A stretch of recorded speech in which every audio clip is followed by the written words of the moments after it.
Attention. Due to the nature of the films discussed, the Civil Gore podcast may contain adult language and themes.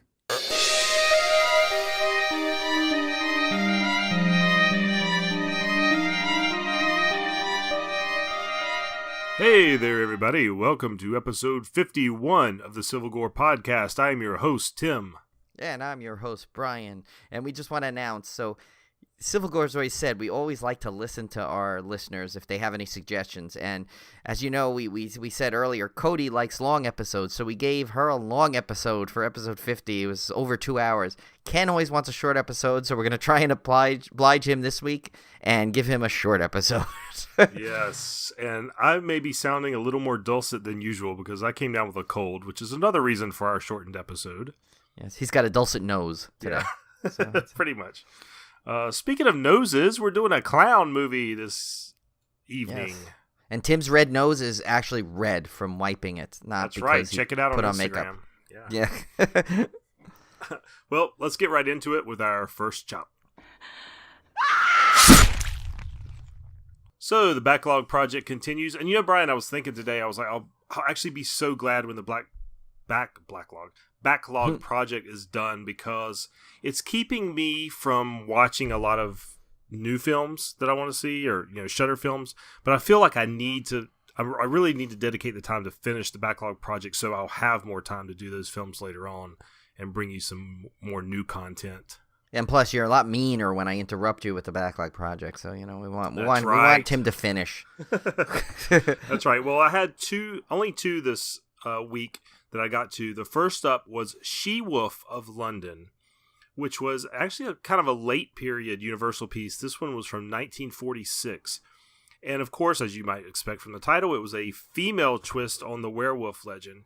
Now, I was expecting quite a bit out of this one after watching Werewolf of London, which, like I said last episode, I really, really loved. So I was really looking forward to this take on it. Yeah. And man, I was disappointed. Very disappointed, yeah.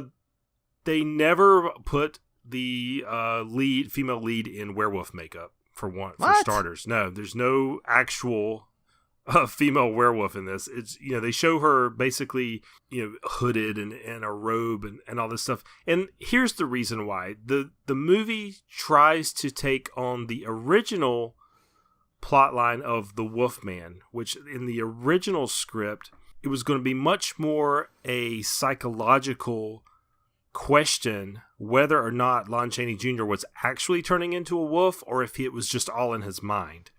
Oh, that's pretty revolutionary for back then, actually, when you think about it. She-Wolf of London kind of runs with this idea. So throughout this movie, you're not really sure if she's actually turning into a wolf or she's just delusional. And in that respect, I can kind of see what they were going for, but it doesn't make for a good monster movie, obviously. Yeah. So I think that's where I was disappointed. It really just does not fit with the rest of the Wolfman movies, in my opinion, just because it takes away that monster element. And it kind of reminded me a lot of Cat People in a way. Oh, yeah. Where it's kind of where the horror is kind of implied rather than shown. Nothing wrong with that. Cat People's a wonderful movie, but this one just kind of bored me. So did it leave you lupining for a better one? Well, you haven't been fired in a while. I know, right? Yeah. So, anyway. I did want to speak about a commentary I watched, and that was the Wolfman commentary. And I normally don't talk about the commentaries that I've listened to unless they're exceptional. And this might be the best audio commentary I've ever heard. Wow, that's a lot because Tim listens to them all. Right, and this is a short movie. It's like 70 minutes. So for me to say that about a 70-minute commentary is pretty remarkable. And I would urge our listeners, if you're not the type that sit down and listen to a commentary, check out the commentaries on the Universal disc for Dracula and Frankenstein, because they are wonderful. They're done by film historians. Obviously, they're not done by the actual actors who are all dead. Right. But they are done by film historians, and you just learn so much because these are people that have seen these movies dozens and dozens of times. They know every scene. They know every frame. They know the backgrounds of every star that plays in them. And they can tell you all this fascinating trivia. This Wolfman commentary was by a film historian. Sorry, I forget his name because I did not put it in the rundown, but you can go look it up. It's on the Wolfman set. and he's just got a remarkably wry sense of humor.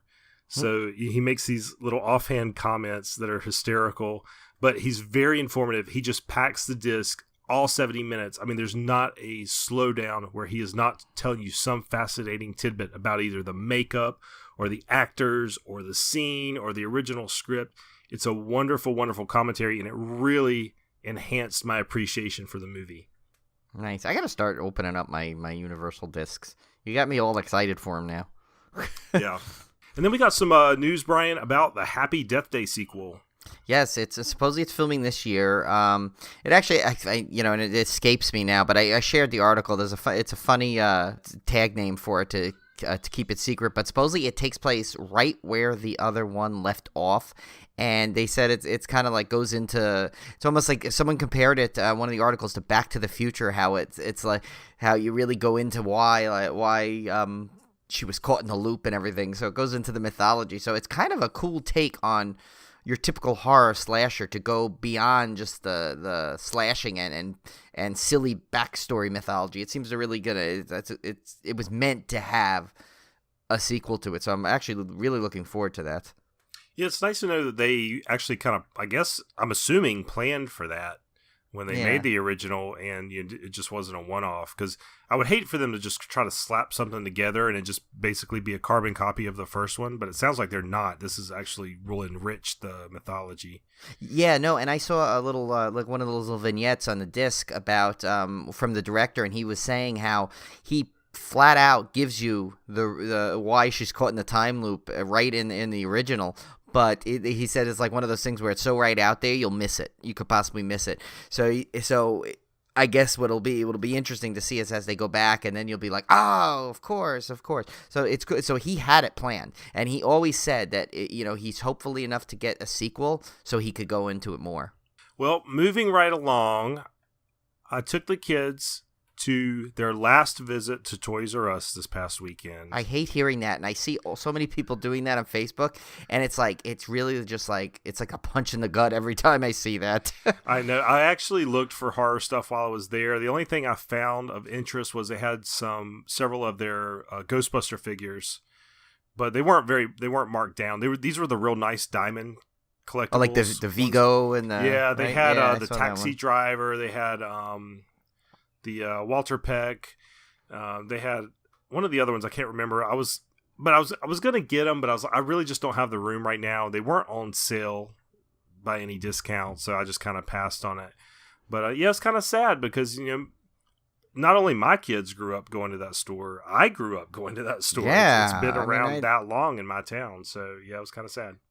Yeah, and so many times I remember, around my mom sometimes for birthdays or the Hanukkah, I remember there was a couple times where she just said, like, you know what, let's just go to the Toys R Us, and she had me just pick out a couple of things, and we'd always go. She'd always take me to the toy store, and if you think about it, that was like really the last big one. I mean, I don't know if you had this by you, Tim, but there was Child World near me, Lionel Kitty City, Play World. They were all big toy stores around near me, and Toys R Us outlasted them all, and they went through their different changes, but the fact now that it's actually going away is kind of like it's kind of devastating. And what's funny? I mean, I'll be quick about this, not to ramble on, but if you notice, right, a lot of stores have just gone by the wayside in the internet age, where Amazon and everything you can buy. But if you think about it, what store that actually really closed down from that like really hits you like this one? And it's all, we all are to blame because, we all order from Amazon, we order online, we want that easy, I'm going to sit on my couch and go shopping kind of thing. But it's like, I think this one really like hits you where it hurts a little bit, where you're like, wow, if we only went to the store a little more, maybe this store would still be around. Yeah, well, I was discussing with Olivia, and it's the same thing I miss about bookstores and video rental places. We've come to a point in our society where we are an on-demand society, and we no longer have that option just to browse. Now, Granted, you can browse through an Amazon website, but it's not the same. It's not the same as physically walking in a location and just looking at shelves And I really miss that. I remember going to the bookstore and just spending an hour in there, picking up different books and looking at the covers and stuff. I'm not going to spend an hour online clicking, click on titles. It's just not the same. And we're losing it in all areas now. First it was books, or first it was video rentals, and it's soon going to be books. And now it's toys, so yeah. Well, we still have Barnes & Noble near us. Do you still have any of those? We still have a couple that are on Long Island. We do have one Barnes & Noble. We do have a Books A Million. So we do have two big bookstores in town. So and I still like going in there. But then again, like you said, it's my fault because I buy all ebooks now. I don't buy physical books. So, who's to blame? I'm wondering if this will make a change because so many of the people are, our age that grew up on Toys R Us are the biggest culprits to some degree.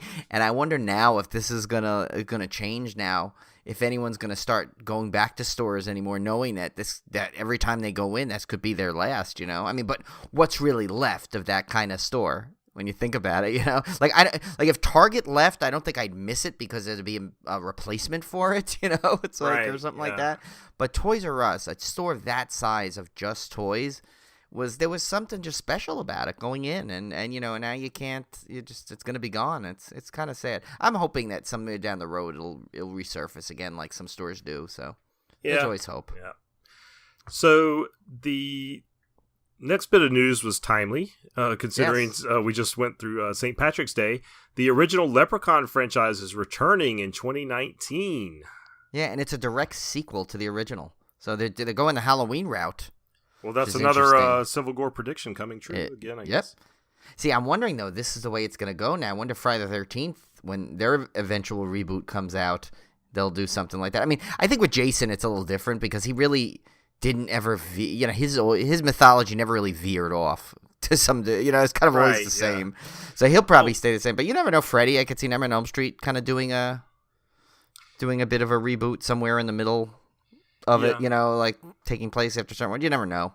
I know, Texas Chainsaw Massacre will do it. Oh yeah, they do. They've done it 8 times already. But seems like every year.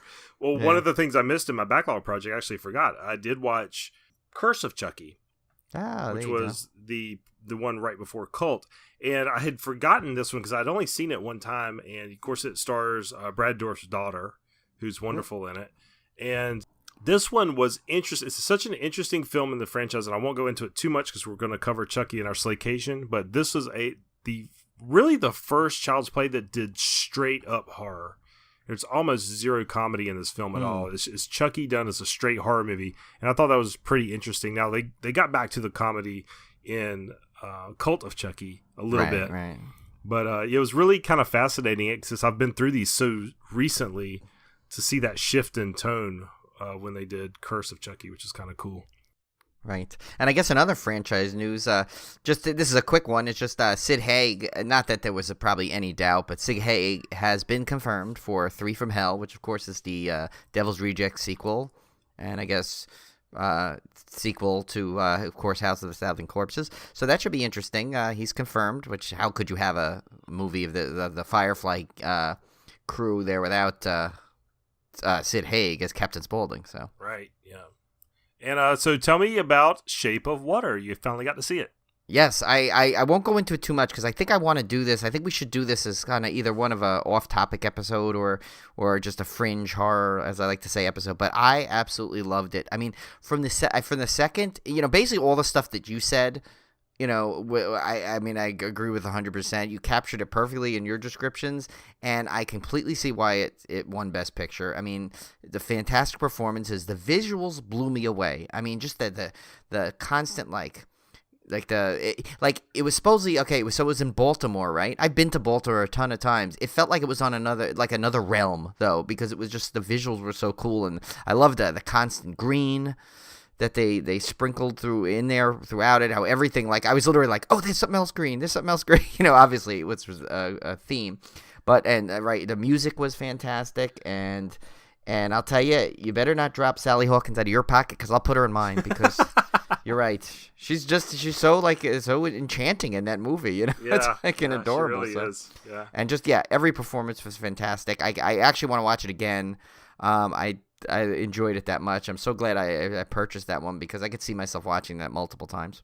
Yeah, I'm actually gonna have to pick that one up. One of my rare, not strictly horror Blu-ray purchases, but that's definitely going in my collection. And then finally, I guess I'll go through. I posted another Instagram unwrapping video, I guess, on YouTube, but I sent on Instagram and Twitter and Facebook. I sent a link to it just to avoid the video condensed thing there.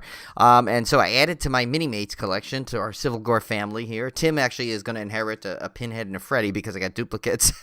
but added to the group is Chucky, Pinhead, Freddy, Jason, and Beetlejuice. So we got some more in there, and I'll send the family photos out some more. I sent one picture of all of them. And obviously Jason now is very happy. He has his little son standing next to him on my Civil Gore studio desk. That was a brilliant picture, by the way. Oh, thanks. Yeah. I thought that was kind of funny. Yeah, I thought it was good. And it balanced a lot easier than I thought. That was literally one shot. I was studying that picture going, how in the world did he do that? It literally just, it was perfect because those Mini-Mates I knock over 500 times. It was obviously that picture was meant to be because I put it right on Jason's hand and he stayed perfectly. So, yeah. Oh, so, guys, keep voting on that and keep getting us things. I mean, right now I know you had the 3 to do. I think we may just kind of redo the vote, start it from scratch when I have all these. I kind of want to get the rest of the collection now. I'm so close. I think I'm only like 3 more away. So we may just hold off, but keep bringing them in, the ones you like, because that way we'll still kind of keep the tabulations of what was voted for. All right, let's get right into our really nice dismemberment. Wait, no, please, God, no, don't cut off my... Yeah, so like I said, there's some excellent releases this week. March 27th. Yeah. The first one up is an Arrow release of a disc that I only own the bare bones version of. I wouldn't say it's bare bones. It actually does have some special features and a commentary. And I have not checked to see what the special features are on the Arrow edition, so I apologize for that. But this is Killer Clowns from Outer Space, 1988, directed by Steven Chiodo, starring Grant Kramer, Suzanne Snyder, John Allen Nelson. Yeah, they were both at Monster Mania, by the way. Oh, that's Grant right. Kramer Yeah. and Suzanne Snyder, yeah. Aliens who look like clowns come from outer space and terrorize a small town. I've seen this movie many, many times. It still holds up really well. It's great. It's amazing what they did with their budget. Oh, yeah, definitely. Yeah, I think I have that same version you do, too. It was a Blu-ray version that Best Buy had. I think I picked it up last year. It was on sale for like $4.99 or something like that. It's a no-brainer. Yeah. So I'm wondering what this one will have. It'll have us more. I don't know if I'll double dip on it, but I definitely may take a look at it. Yeah, it's not one of those movies that I love so much that I would probably double dip unless it's just got some crazy, fantastic new features on it. But it's nice that it has a really nice collector's edition out there now. The next one up is both Brian and I, our pick of the week. I can't afford this one, and I want it so bad. Like, I'm almost to the point of just saying, the hell with it. I'm just going to buy it. I didn't see how much is it. Amazon's got it right now for $75, but the retail is $100. Holy cow. Yeah, it's expensive for this. For a season, just one season? That's a lot. I know, but it's such a nice set. Have you seen the pictures? Yeah. This is the Outer Limits Season 1 box set, 1963 to 1964. It's being released by Kino Lorber. And obviously Outer Limits, if you don't know, was sort of a Twilight Zone-esque anthology series. It's probably more science fiction than horror, I would say. Oh, yeah. Definitely more leans towards the sci-fi But side. it does have some horror elements, and I'm a big fan of those old anthologies anyway. Oh, but, yeah. This is such a nice set. It has all episodes are remastered. It has 24 audio commentaries. Holy cow. Now I see why the price is up there. Yeah. It seems like a really, really in-depth set. Like they're going to go one at a time with the seasons and really just give you a lot. Yeah, there's even a 40-page collector's booklet. So I struggle to pay $75 for a single season of any show. But man, this is just I would love to just have this on the shelf and revisit it. Like I could just see myself totally diving into this 100%. Yeah, and I think we'll have to do episodes down the road on some Twilight Zones and Outer Limits and Night Gallery, stuff like that, like anthology TV shows from... Yeah, we've talked about doing that. Yeah. Where we just need to do I don't know if we want to do a whole month of it, but at least we need to devote one episode to nothing but our favorite anthologies. Yes, absolutely. So if you can afford that one, definitely go get that one because that by far to me is the best pick of this week. Although there are some good ones coming up. We have Shout Factory is doing a collector's edition of Behind the Mask, The Rise of Leslie Vernon, which was kind of a horror comedy from 2006. And I remember really liking this one when I saw it, but I have not seen it probably since it was released. I really need to revisit it. Yeah, I haven't seen this. I remember seeing it. I mean, like, seen it in a while. I remember seeing it on cable once, but I don't remember much about it. Yeah, it was directed by Scott Glosserman, starring Nathan Basil, Angela Goethals? Well, Goethals. That's how you pronounce. That's how you spell the Goethals Bridge in New Jersey. Oh, okay, so I assume it's Goethals. I don't know. Zelda Rubinstein. So the Yes, next from Poltergeist. Yeah. This house is clean. Yeah. Oh, Caroline. Okay, sorry. Brian and I never pass up a first chance to make a bad impression. Exactly. And those shirts will be available in the Civil Gore store coming soon. No, they can't. The next great psycho horror slasher has given a documentary Clue exclusive access to his life as he plans his reign of terror over the sleepy town of Glen Echo. New 2K remaster, new interviews, 2 audio commentaries, featurettes, extended and deleted scenes. This was basically if Jason or Michael Myers decided to do a behind-the-scenes documentary of their killings. So it was pretty funny. And it really was a sharply satiric look at slasher films, which I thought was really cool. Yeah, I think it's on one of the streaming things right now. I need to look at. I want to say it was on either Amazon or Netflix. I gotta look to see because maybe I'll just watch it now. But by the way, I found out one of those audio commentaries is just Zelda Rubinstein with a glass of wine giggling. So yeah, have fun with that one. Next up, I won't say much about this one because it's just a Steelbook re-release, but Shout Factory is doing a Steelbook release of Prince of Darkness. They're also doing a Steelbook of Assault on Precinct 13, which I didn't include since it's not really horror, but directed by John Carpenter, starring Donald Pleasance, Lisa Blunt, and Jameson Parker.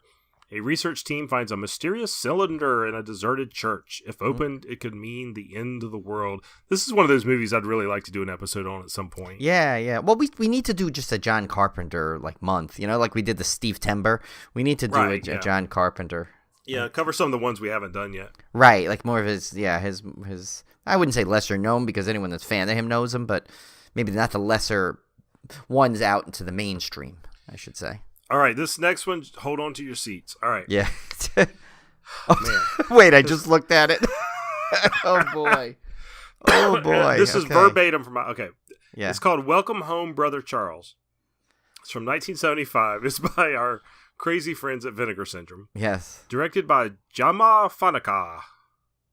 Close enough. Starring Marlo Monte, Retha Gray, Stan Camber. And now I'm going to read you verbatim the IMDb synopsis. A proud black man does time in jail where he is subjected to heinous experiments. Once released, he goes about extracting vengeance on those who put him in prison. This includes both seducing their women and murdering them by a mysterious means. Then the hook is revealed. His murder weapon is his own genitals, which are now enormous and superpowered as a result of the experiments he endured in prison. You heard me right. He kills with his penis, and you see it all. Oh, my God. And that's right at the moment Olivia walks in. Oh, my God. Wow. Oh, you have great timing, dear. Oh, my God. I got it. She's like, what podcast are you guys really doing? Okay, wow. Oh, my God. Well, now you know what's going to happen. They're going to take this movie, that guy, what's it, Bill Zebub? The one that did Dick Shark? He's going to do that. Like, Sci-Fi is going to take a thing like Brother Charles versus Dick Shark. Oh, my God. One of those combos. I don't think I want to see this one. Yeah.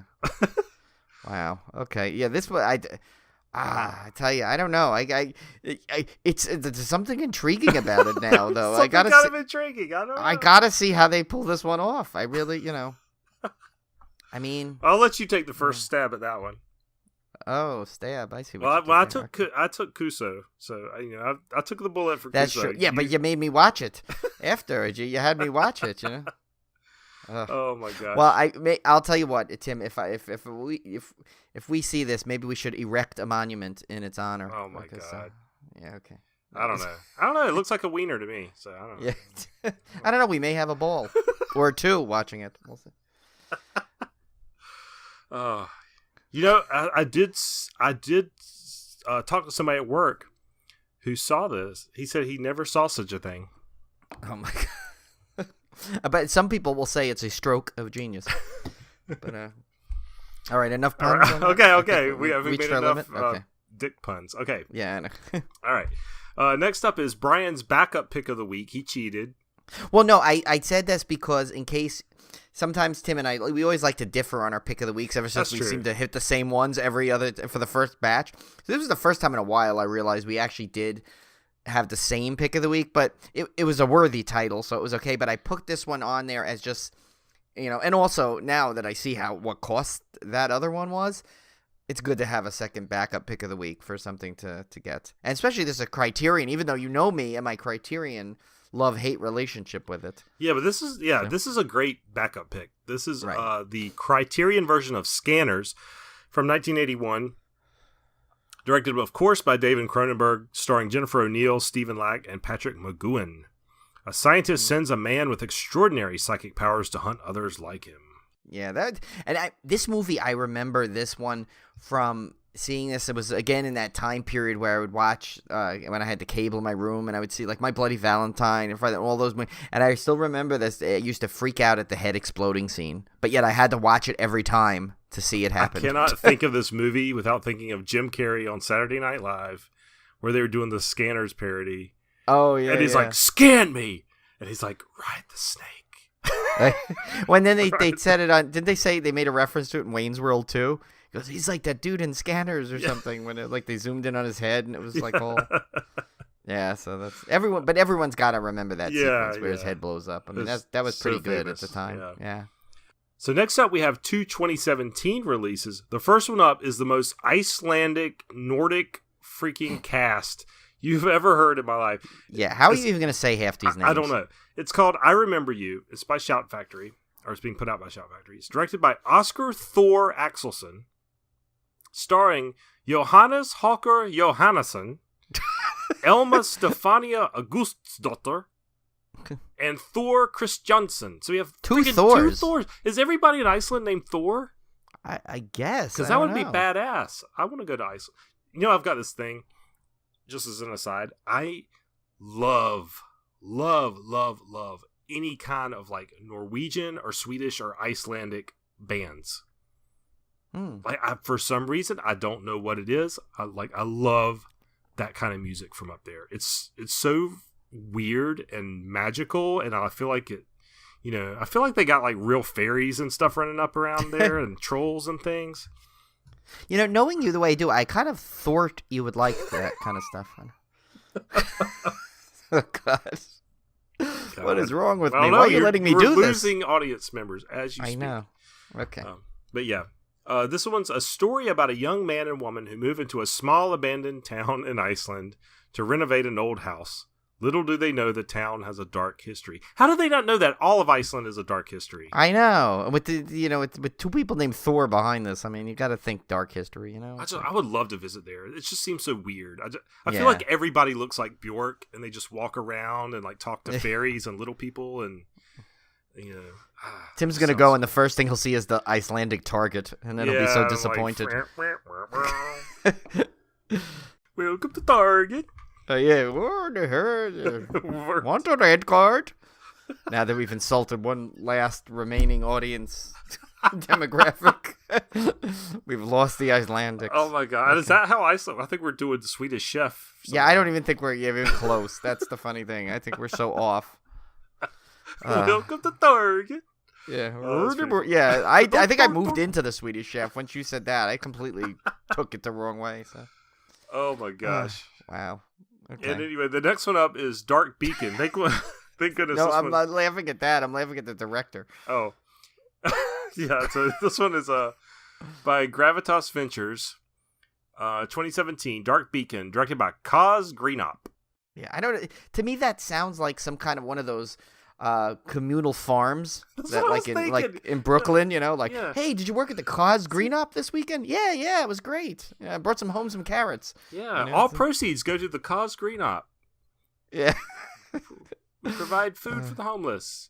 Yes. So this one stars April Pearson, John Campling, and Lynn Ann Rogers.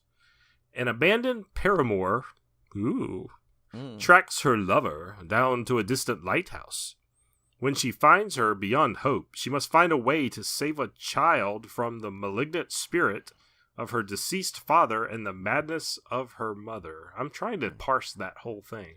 Yeah, well, first of all, I have an issue with distant lighthouse. What lighthouse isn't distant? I mean, first of all, it's not like you go in there, you're like, okay, here's the bread shop. Here's a little wine store, lighthouse, and now the library. You know, it's Well, I'm trying to figure out who the her is. There's a lot of hers in here. That's true. There's the paramour. There's the lover, which is apparently also a her. And then there's a child. Yeah. And the child is also a girl. And a mother. But I hope the child's not her lover. No, and it says the madness of her mother, so there's a mother in there, too. So. Yeah, I don't know. Dark Beacon. Oh, I see what they did there with the lighthouse. Yeah. Nothing on the theatrical release front this week. But we got some stuff coming up. Yeah. It's getting here. It's getting here. All right, so the main feature tonight, we are back into our Irish horror series, and one of my favorites. I actually watched this one probably for the first time last year, and it was on Netflix. It still is, and It was a great little clown movie called Stitches from 2012, directed by Connor McMahon, starring comedian Ross Noble, Tommy Knight, and Ian McQuinn. Yeah, really nobodies other than Ross Noble I've heard of, I think. Yeah. I even went and looked on their IMDb page to kind of reference them. Half of them don't have pictures. Yeah. It's really odd, but this one is very easy to overlook if you're kind of browsing through your Netflix horror stuff, because the cover's not particularly striking. It just shows kind of you look at it and say, "Oh, it's just a normal killer clown movie." Yeah. And you would be mistaken. This is a gem of a dark comedy. Yeah. This is, to me, it's almost dark comedy perfection, horror comedy perfection. It is, and you know what yet they don't. Even with all the stuff, they kind of go into a clown mythology, which most of them don't go into. You know, usually it's just, I mean, I'm not like I've seen every one of them either, but, you know, a lot of these, it's usually a guy either dressed up as a killer clown or like in that movie Clown where the clown. He gets possessed by the clown. But this literally has like this whole clown cult lying in the background, which is fantastic. Yeah, so it starts off, Ross Noble plays this clown that he's kind of your typical sad sack drunk. Kind of like an Irish Captain Spaulding in a way at some point. Hates his life. You know, so he just does these kids' parties. He's a terrible clown. The kids are awful kids, by the way. Yeah. And so he goes and does this party, and through a very extremely freak accident, he dies at this party. Yeah, freak accident, which always, still to this day, I hate putting the knives up like that in the dishwasher, but that's the only way you'll get them truly clean. And Julie always has me turn them around, and I'm so freaked out. And when I finally saw this movie, I'm like, oh my God, somebody else has thought of this happening. Not with kids in the house. My knives go face down every time. Yeah. Like, there's no way. Yeah. But, basically he trips and falls onto a knife in quite spectacular fashion. And that's the first inkling that you get that this movie is going to strike the right tone, because like I've said it time and time again, if you're going to do horror comedy, you have to go all in on the horror and you have to go all in on the comedy. Right. You can't do either one half-assed or your movie doesn't strike the right tone. And I think the best horror comedies are extremely funny and extremely scary, or in this case, extremely gory. But it's gory in a sense that it makes you laugh, not in a sense that it turns you away. Oh yeah, no, and the gore in this is so over the top, yet so well done. Like, I mean, I kind of jump ahead to just one of my favorite kills, and I've said it before, I cannot stand eyeball things. I mean, most of the time it looks so fake or silly or ridiculous. This one though, where he slams the umbrella into the girl behind and sticks the eyeball out. The eyeball looks so realistic, and it's like turning a little bit. Yeah. And it's like, it's the first time where I'm like, wow, that effect is actually not bad. There's no strings you see hanging around, and it was like, it almost looked like what you would do in a 3D movie if you didn't have the 3D glasses. What it would. I was thinking the same thing. I was like, would this be awesome in 3D? Yeah. And it's just really well done. And it's like, and a lot of times they'll do tricks where they'll slow the camera down, make it a slow-mo to see the blood go like, to make it even more like, hey, if you didn't notice there's blood coming out, we're going to slow it down and let you really see the blood. And it's just, Yeah, and it's just great that they do that because, like you said, they go over the top with that, and at the same time, you're not losing the comedic aspect of it. So, like I said before, the kids are really terrible kids, and this party that this clown goes to. So, after he dies, they end up growing up and going to high school, and the clown comes back to take revenge on these kids that were at this party. Right, and that's where the mythology comes in, remember? Because they said, like, if the clown doesn't finish his party or something, he can't, he has to finish the party. Yeah. He can't rest. Yeah. He can't, so he can't there's a reason for these kids being bad, because they're going to have to get murdered at some point. Yeah. All except, of course, the birthday boy. But the thing I loved about this movie, Tommy Knight plays Tom, who is the main character, I guess your hero. But the thing I loved about this movie is it casts real kids, and they seem like real kids in the movie. You know, they might be slightly older than what they're playing, but they don't seem like college kids playing high school kids. No. And their behaviors seem realistic. You know, you have your typical personality differences between them, but I really loved that the movie took the time to establish these characters as real people, and you get kind of a sense of who they are, because there's some scenes in the classrooms and stuff before the clown even appears where you kind of get the sense of who these characters are, and you kind of get attached to some of them. Yeah, you know, there's some you like, there's some you hate, and you pick, and you're right. And when they do it fast enough that it doesn't ever drag the movie down, it's like done, like you know how you say like the perfect dark comedy. It almost is a dark horror comedy because they managed to get everything you need in there without ever slowing it down, without ever, you know, kind of making it like you're like, you know, you're always just so invested in it because, yet it moves so quickly. It's such a quick-paced movie if you really think about it. Yeah, and it's a very simple structure because the kids, you know, there's different love interests and this kind of thing going on, which sets up this birthday party that Tommy reluctantly holds at his house. He doesn't really want to have. He's not the party. Well, he's still traumatized, and he's still right. traumatized from the original party. Right, but this gives an excuse to get all the kids in a house with no parents, which was brilliant. Yeah. Right? That's the whole trick of any horror movie, is trying to figure out how to get the kids somewhere where the parents can't intervene. And so they have this big party, and that's where the clown shows up and starts picking people off in hilarious fashion, as you might expect.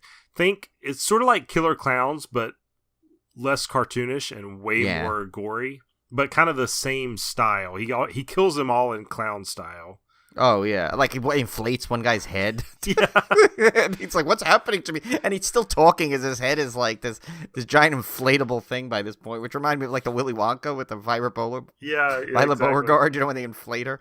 So, yeah, you have like a sequence where he's scooping a kid's brains out with an ice cream scoop. Oh, yeah, with the kid in the closet, right? Yeah, they had the girl. My favorite was the girl with the umbrella, as I mentioned earlier, because she actually puts up a fight at first. Yeah, where she kind of like kicks in, and then there's the other guy whose head just goes flying off, and remember, so of course you have that.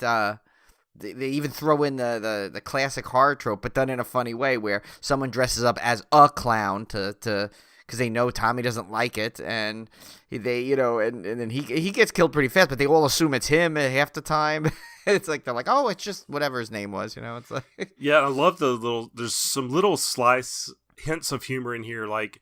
For instance, when the kid's getting his brain scooped out by the like an ice cream cone, they're cutting it back to the dance that's happening, and they're playing "I Just Died in Your Arms Tonight." Oh, right, yeah. And it's just the music in here is just so well done. It's timed just perfectly to add on top of the humor. So I mean, it just strikes the perfect tone, and I can't recommend this movie enough. It's hilarious. It's not. I wouldn't say it's scary, but it's the gore scary. And stuff is like, for horror fans, you know what I mean. You know when the kills are so over the top that you just laugh hysterically because they're so brutal. Yeah, this would be a great party movie with a bunch of friends and some beers and just watching it, because it's one of those ones where you can see like a group of friends repeatedly watch it. you know, Right, or like yeah. for different things and stuff, just because it's one of those like fun movies like that just you could watch over and over again, and it just, you know. Yeah, I think it's really underrated because I had never Yeah. heard of it until I saw it last year, and maybe I'm just on the outside looking in. Maybe it made a big splash when it came out, but I had never heard of it, and it quickly the first time I saw it, it became one of my favorite clown movies of all time for sure. Oh Killer yeah, clown movies. absolutely. Yeah, same here. So anyway, there's not much more to say about it. We're trying to keep this episode Yeah. fairly short, so we'll kind of wrap it up there. I don't want to give too much away anyway because it's one of Right. those. It's on Netflix. You should just go out and see it. It's pretty great. Shorts, 86 minutes, easy watch. Yeah, you know. yeah. It's awesome. It's well worth your time if you like movies like Shaun of the Dead and Tucker and Dale versus Evil. If you like any of those great horror comedies, you're gonna love this one, guaranteed. Yes, definitely. All right, now Brian came up with the best beer pairing in Civil Gore history. I'm going to name it right now, the best beer pairing in Civil Gore history. Yes, Go, I have to take it away, agree if I Brian. do say so myself. All right, take it away, Brian. Okay, so the beer is called Undead Party Crasher, and wait for it, by Clown Shoes Brewery in Ipswich, Massachusetts. We could not have made that up any better. No, you couldn't have. And the funniest part is it Clown Shoes I've had before, and I think they do. I forgot the ones they do, but they're pretty heavily distributed. This one I had not seen yet, but I'll read you a little description quickly. It says, "In a world of uncertainty, hardship, and people trying to hold us back, do we need the undead and trademark attorneys too? Clown Shoe says, no, die, monsters, die.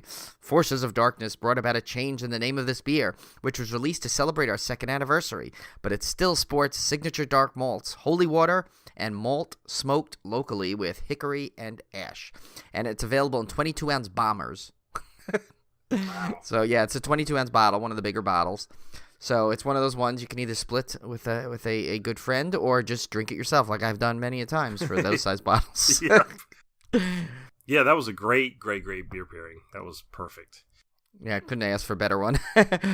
So on to our 6 degrees of decapitation. Last week we had you connect Jack Nicholson to Jack Nicholas, the golfer, which you can amazingly do in 2 steps. Yes. So Jack Nicholson was in Back in the U.S., a TV special with Jay Leno.